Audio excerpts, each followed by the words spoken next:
He says the current Secretary, Kristi Noem, who has served us well and has had numerous and spectacular results, especially on the border, will be moving to Special Envoy for the Shield of the Americas, our new security initiative in the Western Hemisphere we are announcing on Saturday in Doral, Florida.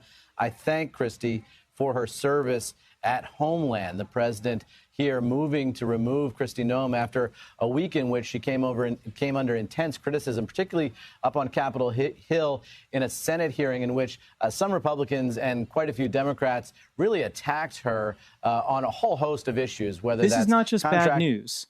This is absolutely troubling, and it shows exactly how desperate Trump has become. After only 2 months, his hand-picked DHS Secretary Kristi Noem is being quietly replaced. The same Kristi Noem who faced intense criticism following the tragic deaths of 2 American citizens during federal operations under her watch, along with a painful congressional hearing that left even some Republicans shaking their heads. And instead of taking any responsibility, Trump simply moves on to another loyalist like nothing ever happened. This is the early dysfunction of Trump 2 on full display, a cabinet chosen more for loyalty than for competence, and the American people are already seeing the consequences. Legally speaking, a president has the constitutional authority to replace any cabinet secretary at any time.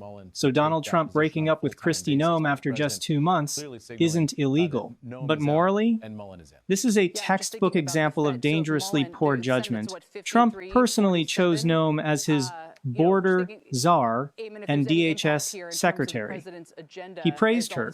He put her in charge of life and death decisions. And now, after 2 American citizens lost their lives in federal operations under her watch, and after a disastrous congressional hearing, he's quietly pushing her out the door. That single move proves something deeply troubling. Trump's entire hiring process is built on loyalty, not competence.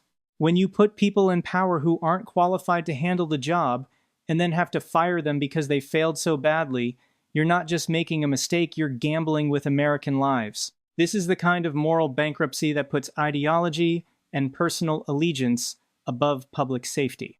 And it's exactly why Americans should be very concerned about who else Trump has placed in positions of enormous power. This isn't just another cabinet shakeup, this is a clear sign that Trump's entire second-term agenda is already running into serious trouble, and it matters to every single American. Kristi Noem was supposed to be the face of Trump's hardline immigration and border security plan. She was handpicked for one of the most powerful positions in government. Now, after only 2 months and following tragic incidents that cost American lives, she's being replaced. That kind of early failure at the Department of Homeland Security doesn't just embarrass the administration, it weakens our national security and public safety at the very moment when strong, competent leadership is needed most. Why does this matter to every American? Because the chaos in Trump's cabinet directly affects the policies that impact your safety, your rights, and your future. When loyalty matters more than experience, the consequences don't stay in Washington, they reach every community in this country. This is exactly why the midterms in 2026 are going to be the most important election of our lifetime. Americans will have the chance to push back against this dysfunction and demand a government that actually works for the people. And here's the part that has to sting the most for Donald Trump and his MAGA allies. This entire shakeup has completely backfired in spectacular fashion.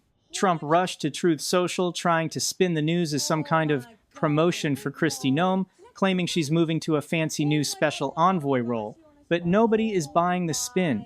The country can clearly see this as a quiet demotion of the very person he handpicked to lead his signature border agenda.